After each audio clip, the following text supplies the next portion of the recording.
Ma'am, piso na lang po yung binigay nyo. Binawi nyo pa. Ma'am, balik nyo na lang kasi kailangan ko pa kumain eh. Ah, kasi naisip ko hindi mo naman deserve ng piso. Ano pong ibig nyo sabihin? Tingin ko kasi, mas kailangan mo ng 1,000.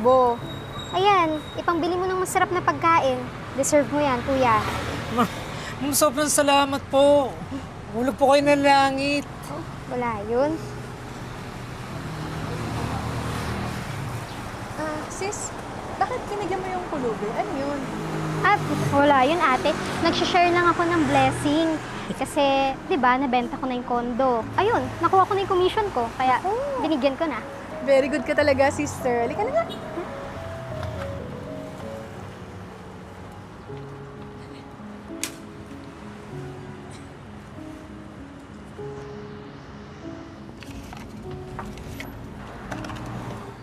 Swerte ko talaga dun sa dalawang magkapatid na nag-aabuli sa akin ng malaking halaga.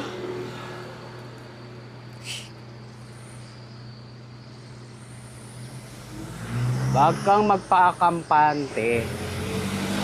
Kung ako sa'yo, itinda mo yan para dumami palalo. Sino ka bang carton